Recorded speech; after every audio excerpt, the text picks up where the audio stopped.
साथियों, बहुजन समाज पार्टी के तत्वाधान में तथागत गौतम बुद्ध जी की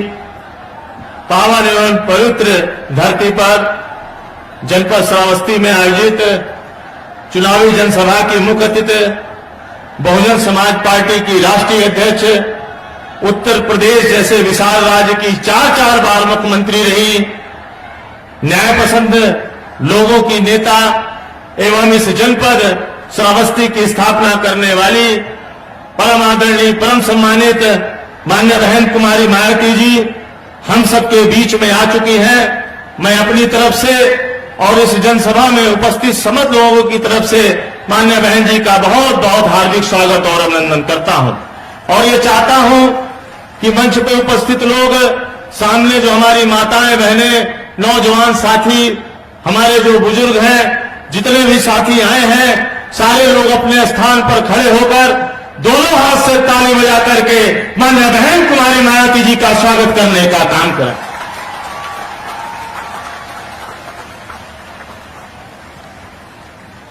साथियों, मैं चाहूंगा कि हमारे बीच में कैसरगंज लोकसभा के हमारे प्रत्याशी श्री नरेंद्र पांडे जी हैं। आप जो हमारा आपका सबका चुनाव निशान है, हाथी भेंट करके मान्य बहन जी को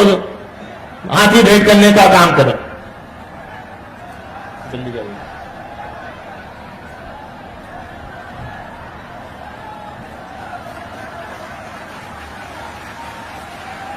तुलसीपुर विधानसभा से पूर्व में चुनाव लड़े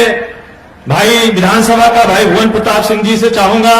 कि वो मान्य बहन जी को मुकुट भेंट करने का काम करें। मान्य बहन कुमारी मायावती जी जिंदाबाद, मान्य बहन कुमारी मायावती जी जिंदाबाद।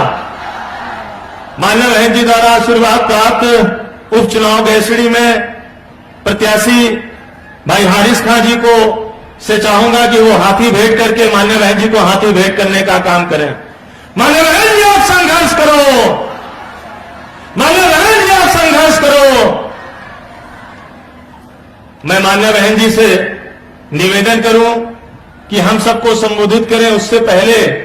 जोरदार नारा लगा करके मान्य बहन जी के सम्मान में नारा लगाने का काम करें। मान्य बहन कुमारी मायावती जी जिंदाबाद, मान्य बहन कुमारी मायावती जी जिंदाबाद। अब मैं बड़े आदर और सम्मान से निवेदन करूंगा कि मान्य बहन जी पोडियम में आए और हम सबको संबोधित करने की कृपा करें। मान्य बहन जी।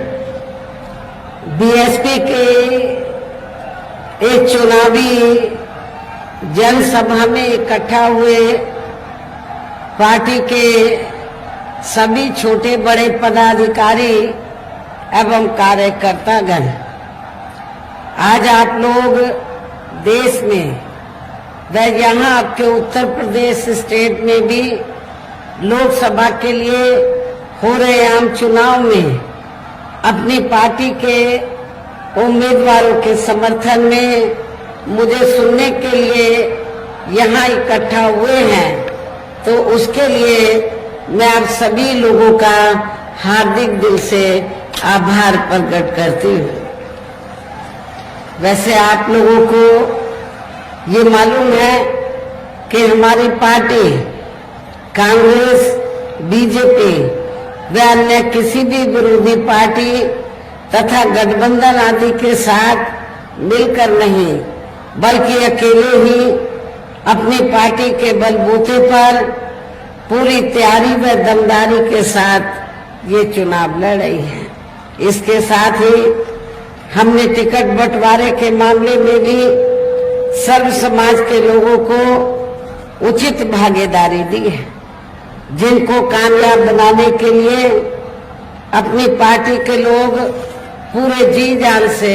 लगे हैं। हालांकि आज यहाँ आपकी इकट्ठा हुई अपार भीड़, खराब मौसम होने के बावजूद भी आज यहाँ आपकी इकट्ठा हुई अपार भीड़, वह भीड़ के जबरदस्त जो उसको भी देखकर अब मुझे भी एक काफी हद तक भरोसा हो गया है कि पिछली बार की तरह इस बार भी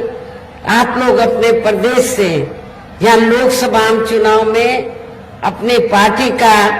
बेहतर रिजल्ट जरूर लाएंगे। इसके लिए अब मैं आप लोगों का ध्यान कुछ जरूरी बातों की तरफ दिलाना चाहती हूँ और इस संबंध में विशेषकर मैं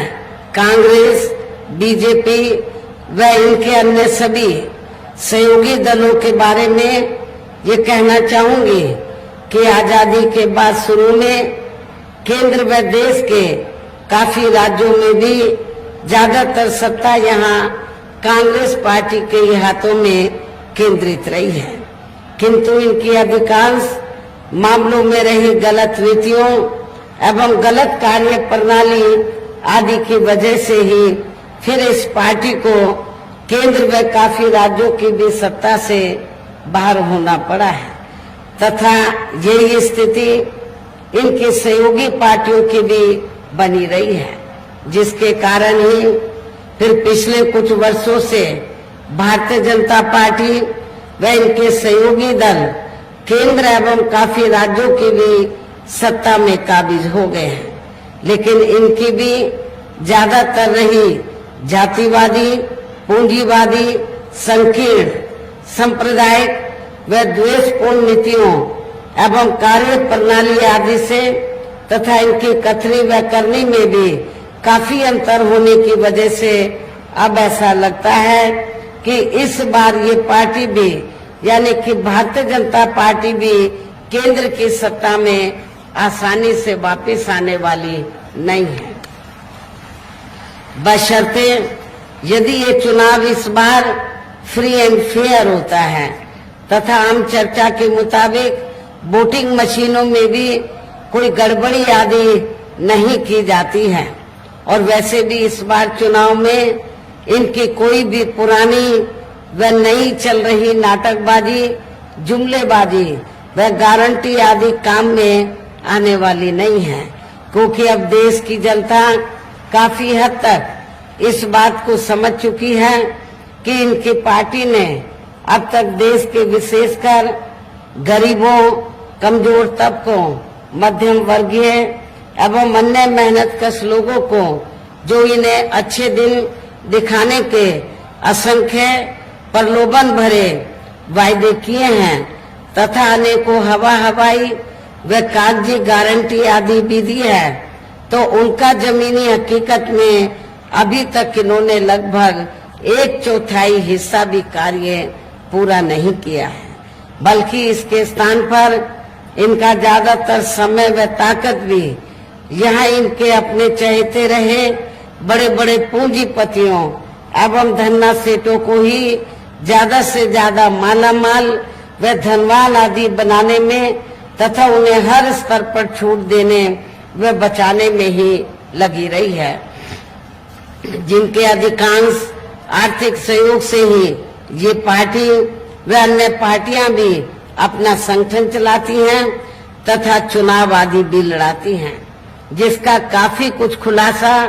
बॉन्ड की आई रिपोर्ट से भी हो जाता है। इस संबंध में वैसे आप लोगों को ये मालूम है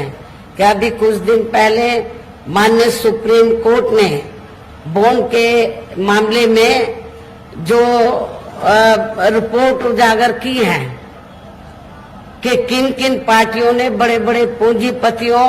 व धन्ना सेठों से पैसा लिया है, जो ये रिपोर्ट उजागर की है, तो उस रिपोर्ट के उजागर होने के बाद आप लोगों ने देखा होगा कि जितनी भी पार्टियां हैं तो सभी पार्टियों ने तो बॉन्ड के जरिए तो बड़े बड़े पूंजीपतियों व धन्ना सेठों से पैसा लिया है, लेकिन पूरे देश में बहुजन समाज पार्टी ही अकेली एक ऐसी पार्टी है जिसने बॉन्ड के जरिए किसी भी पूंजीपति से पैसा नहीं लिया। और आप लोगों को ये मालूम है कि हमारी पार्टी मेंबरशिप के जरिए मेरे जन्मदिन के मौके पर आपसे थोड़ा आर्थिक सहयोग लेकर या थोड़ा और चंदा इकट्ठा करके तो अपने संगठन को चलाती है और चुनाव आदि भी लड़ाती है। दूसरी पार्टियों की तरह बड़े बड़े पूंजीपतियों व धन्ना सेठों से पैसा आदि नहीं लेती है। इसके साथ ही अब ऐसा लगता है कि कांग्रेस पार्टी की तरह ही बीजेपी ने भी केंद्र की तमाम सरकारी जांच एजेंसियों का ज्यादातर राजनीतिकरण ही कर दिया है। इसके अलावा देश के किसान वर्ग भी वर्तमान बीजेपी की सरकार में शुरू से ही अपनी विभिन्न समस्याओं को लेकर काफी ज्यादा दुखी व परेशान रहे हैं और अभी भी हैं। जबकि यूपी में 4 बार हमारी पार्टी की रही सरकार ने इनके हितों का भी हर स्तर पर विशेष ध्यान रखा है। हमने अपनी चारों हुकूमतों में तो चाहे छोटा किसान हो या फिर बड़ा किसान हो, हमने खासकर जो मझला किसान है, छोटा और मझला किसान,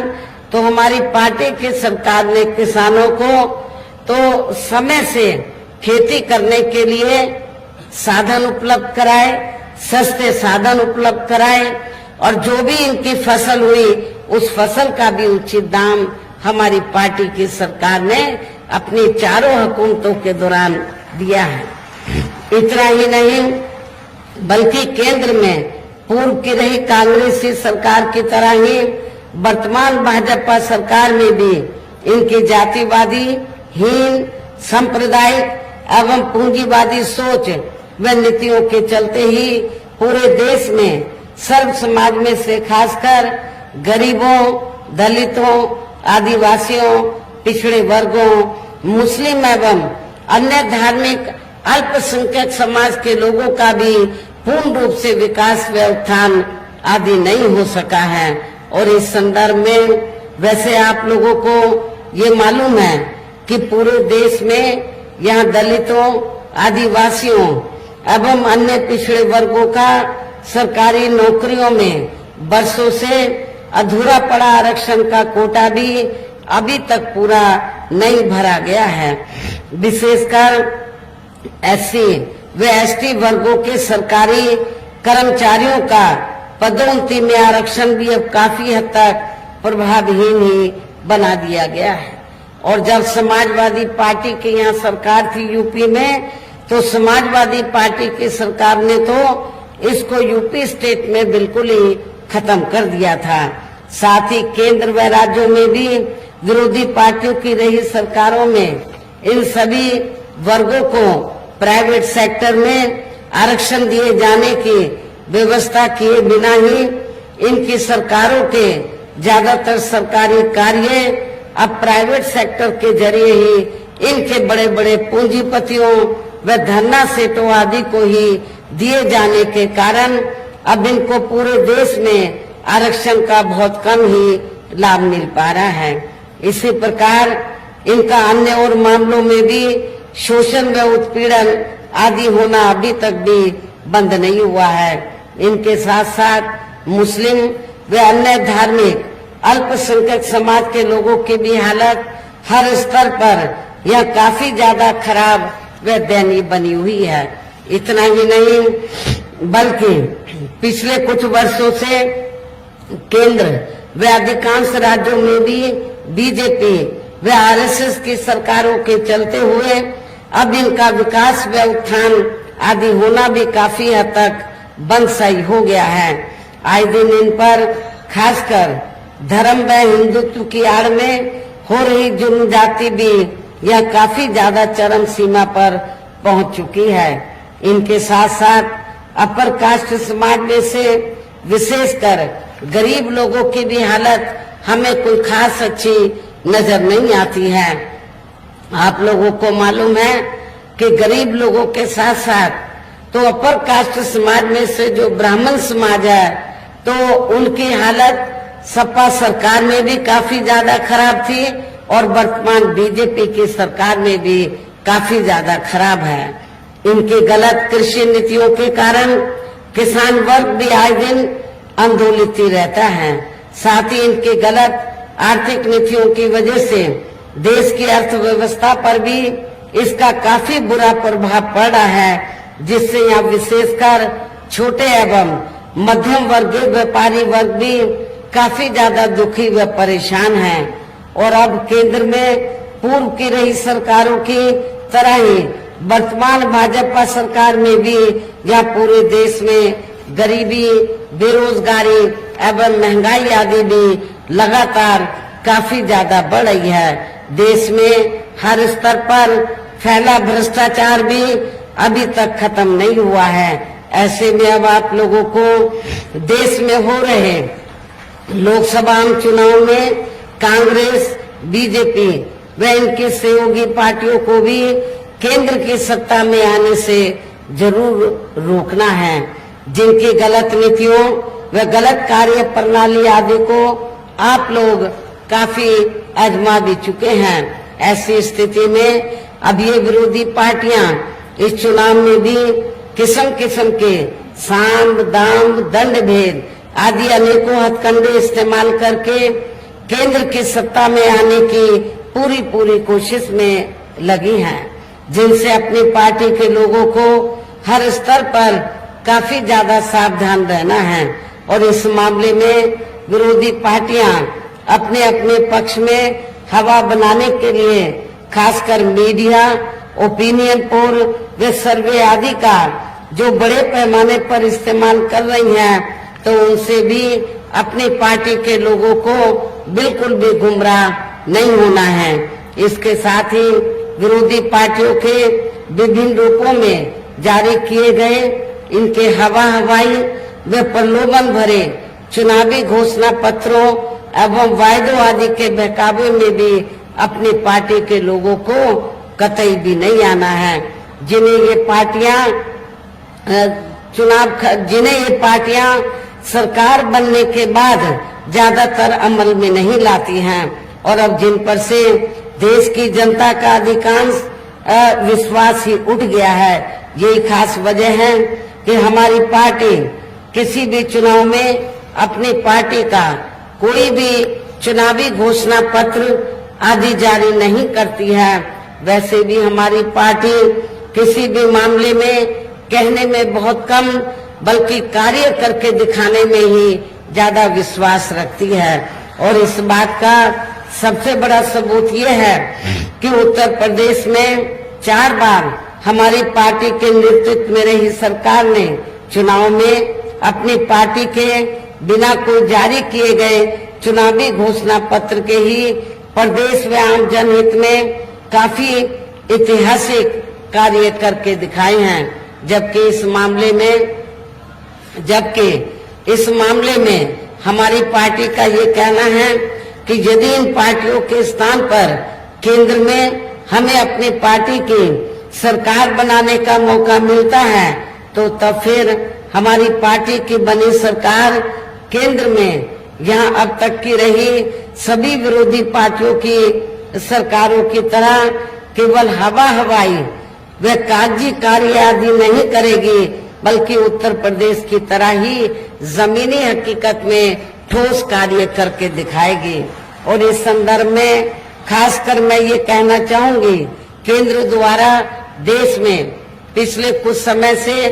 अति गरीब परिवारों को अस्थायी तौर पर फ्री में जो थोड़ी सी खाद्य सामग्री, राशन आदि दिया जा रहा है, तो उससे इनका स्थायी तौर पर भला होने वाला नहीं है। आप लोगों को मालूम है कि पिछले कुछ वर्षों से तो जब भी चुनाव आता है असेंबली का और पार्लियामेंट का, तो केंद्र की सरकार जो गरीब लोग हैं तो इनको फ्री में राशन देने की बात करती है, थोड़ा घना राशन दे देती है, लेकिन इसके बदले में जब इलेक्शन होता है तो भारतीय जनता पार्टी और आरएसएस के लोग करते क्या हैं, गांव-गांव में जाते हैं और गांव-गांव में जाकर जो हमारे गरीब लोग हैं, सर्व समाज में से जो गरीब लोग हैं, उनको ये कहते हैं कि देखो बीजेपी ने, श्री नरेंद्र मोदी जी ने आपको फ्री में राशन दिया है, आपने बीजेपी व श्री नरेंद्र मोदी का नमक खाया है, इसको आपको बीजेपी को वोट देकर जरूर अदा करना चाहिए। लेकिन मैं आप लोगों को ये बताना चाहती हूँ, इसमें रत्ती भर भी सच्चाई नहीं है, क्योंकि आप लोगों को जो फ्री में राशन दिया जा रहा है ये बीजेपी की मेहरबानी नहीं है, श्री नरेंद्र मोदी जी की मेहरबानी नहीं है। ये अपने जेब से आप लोगों को फ्री में राशन नहीं दे रहे हैं, बल्कि जो टैक्स से आपका पैसा जमा होता है, जनता का पैसा जमा होता है, उस टैक्स के पैसे से ही आप लोगों को फ्री में राशन दिया जाता है। इसलिए आप लोग जो है उनका नमक नहीं खा रहे हैं, अपने टैक्स का नमक खा रहे हैं। इसलिए आप लोगों को इनके बहकावे में कतई भी नहीं आना है। और वैसे भी इनकी ये जटिल समस्या, गरीब लोगों की ये जटिल समस्या देश में हर हाथ को काम देने से ही केवल दूर हो सकती है, जिसकी तरफ हमारी पार्टी की बनी सरकार विशेष ध्यान देगी। साथ ही देश में पिछले कुछ वर्षों से आए दिन बढ़ रही गरीबी, बेरोजगारी व महंगाई आदि से भी जनता बहुत ज्यादा दुखी व परेशान है, जिसे भी आर्थिक नीतियों में तब्दीली करके जरूर दूर किया जाएगा। धर्म की आड़ में, हिंदुत्व की आड़ में पिछले कुछ वर्षों से खासकर मुस्लिम समाज के लोगों का द्वेष की भावना से जो इनका काफी ज्यादा शोषण व उत्पीड़न आदि किया जा रहा है, तो उसे भी जरूर रोका जाएगा। और ये सब हमने अपने यूपी की रही सरकार में करके भी दिखाया है। जब 4 बार मेरी हुकूमत बनी तो हमने अपनी हुकूमत के दौरान कोई भी हिंदू मुस्लिम दंगा फिसाद नहीं होने दिया है। इसके अलावा हमने यूपी में सर्व समाज में से गरीब एवं बेरोजगार लोगों को बेरोजगारी भत्ता आदि न देकर उन्हें बड़ी तादाद में रोटी रोजी के साधन भी उपलब्ध कराए हैं, जो अब ये कार्य भी अधिकांश ठंडे ही पड़े हैं, जिनकी फिर केंद्र में सरकार बनने पर हमारी पार्टी की केंद्र में सरकार बनने पर फिर प्राथमिकता दी जाएगी। कहने का तात्पर्य ये है, देश में इस समय हो रहे लोकसभा चुनाव में विरोधी पार्टियों के जारी किए गए इनके हवाई व प्रलोभन भरे चुनावी घोषणा पत्रों आदि के बहकावे में अब यह खासकर देश के अति गरीबों, मजदूरों, बेरोजगारों एवं अन्य मेहनतकश लोगों को बिल्कुल भी नहीं आना है। और अब इन्हें ऐसे सभी विरोधी पार्टियों को हर हालत में केंद्र की सत्ता में आने से जरूर रोकना है, जिनकी कथनी व करनी में काफी अंतर रहा है तथा जिन्हें ये लोग बरसों से आजमा भी चुके हैं। ऐसे में अब मेरा यही कहना है कि आप लोगों को अपने खुद के व अपने प्रदेश एवं देश के भी हित में अपने वोटों को यहाँ कांग्रेस, बीजेपी व अन्य विरोधी पार्टियों को न देकर केवल अपनी एकमात्र हितैषी पार्टी बहुजन समाज पार्टी को ही देना है, जो ये पार्टी उत्तर प्रदेश की तरह ही केंद्र में भी अपनी पार्टी की सरकार बनने पर फिर पूरे देश में यहाँ अपनी पार्टी के सर्वजन हिताय व सर्वजन सुखाय की नीतियों पर आधारित ये सरकार चलाएगी। इसके साथ साथ केंद्र से जुड़ी आपके क्षेत्र की जो भी यहाँ स्थानीय समस्याएं होंगी तो उन्हें भी फिर दूर करने का हर संभव पूरा प्रयास किया जाएगा। साथ ही यहाँ गरीबों, मजदूरों, बेरोजगारों, कर्मचारियों, किसानों, छोटे व्यापारियों एवं अन्य मेहनतकश लोगों के हितों का भी विशेष ध्यान रखा जाएगा। सर्व समाज में से खासकर गरीबों, दलितों, आदिवासियों, पिछड़े वर्गों, मुस्लिम व अन्य धार्मिक अल्पसंख्यक समाज के लोगों के विकास एवं उत्थान के साथ साथ हर स्तर पर इनकी सुरक्षा आदि के लिए भी सख्त कदम उठाए जाएंगे। और तभी फिर यहाँ वास्तव में अपने देश के महान संतों, गुरुओं व महापुरुषों में भी विशेषकर महात्मा ज्योतिराव फूले, श्री छत्रपति शाहू जी महाराज, श्री नारायण गुरु, बाबा साहब डॉक्टर भीमराव अंबेडकर एवं मान्यवर श्री कांशीराम जी का अधूरा सपना जरूर साकार हो सकता है, जिनको यूपी में हमारी पार्टी की रही सरकार द्वारा हर स्तर पर पूरा आदर सम्मान दिया गया है। इन्हीं खास बातों के साथ ही अब मेरा देश व आपके स्टेट के भी हित में, आपके क्षेत्र के भी हित में ये कहना है कि हमारी पार्टी ने या जिनको भी लोकसभा के लिए चुनाव के मैदान में उतारा है, जो आपके सामने मंच पर मौजूद भी हैं, तो उन्हें आपको जरूर, आप लोगों को जरूर कामयाब बनाना है, जिसके लिए यहाँ पार्टी के सभी स्तर के छोटे बड़े पदाधिकारी एवं कार्यकर्तागण आदि पूरे जी जान से लगे हैं। और अब अंत में मेरा यही कहना है कि आप लोगों को वोट पड़ने वाले दिन यहाँ बीएसपी के अपने सभी लोकसभा उम्मीदवारों को, आपके क्षेत्र के बीएसपी के अपने सभी लोकसभा उम्मीदवारों को अर्थात श्रावस्ती लोकसभा की सीट से हमने श्री मुईउद्दीन अहमद खान उर्फ हाजी दद्दन खान को हमने चुनाव के मैदान में उतारा है। आप लोगों को ये मालूम है कि यहाँ पर मुस्लिम आबादी काफी ज्यादा है। दलितों के साथ साथ यदि मुस्लिम समाज के लोग अपना वोट नहीं बांटते हैं, एक तरफा बीएसपी के कैंडिडेट को दे देते हैं, तो दलित और पिछड़ों के साथ तो मैं आपको दावे के साथ कह सकती हूँ कि इनको कोई चुनाव जीतने से रोक नहीं सकता है। ये अच्छे वोटों के अंतर से जरूर चुनाव जीतेंगे। बहराइच जो सुरक्षित लोकसभा की सीट है, शुल्क कास्ट में विभिन्न जातियां हैं, हमने यहाँ से श्री ब्रजेश कुमार सोनकर को चुनाव के मैदान में उतारा है। ये पढ़े लिखे आपके साथी हैं, इनको भी आपको कामयाब बनाना है। कैसरगंज लोकसभा की सीट से अपर कास्ट समाज में से खासकर ब्राह्मण समाज से हमने श्री नरेंद्र पांडे को अपना प्रत्याशी बनाया है। गोंडा लोकसभा की सीट से हमने श्री सौरभ कुमार मिश्रा को चुनाव के मैदान में उतारा है। इनकी भी आबादी, कैसरगंज गोंडा में ब्राह्मण समाज की आबादी काफी ज्यादा है। यदि ब्राह्मण समाज के लोग अपना वोट बांटने की बजाय बीएसपी के अपने उम्मीदवारों को दे देते हैं, तो फिर ये भी जरूर कामयाब होंगे। आपके इस देवी पाठन मंडल में विधानसभा गैसड़ी में बाई इलेक्शन हो रहा है, तो इस बाई इलेक्शन में हमने मोहम्मद हारिस खान को चुनाव के मैदान में उतारा है। मेरी आप लोगों से पुरजोर अपील है, आप लोगों से यही कहना है कि आप लोगों को वोट पड़ने वाले दिन यहाँ अपनी पार्टी के सभी लोकसभा उम्मीदवारों को बाई इलेक्शन में जो विधानसभा का चुनाव लड़े, उनको भी अपनी पार्टी के हाथी चुनाव चिन्ह के सामने वाले बटन को दबाकर इन सभी प्रत्याशियों को जरूर कामयाब बनाना है। इनको रिकॉर्ड तोड़ वोटों के अंतर से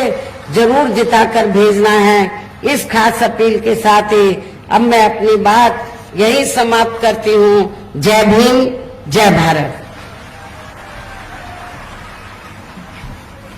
बहुजन समाज पार्टी जिंदाबाद,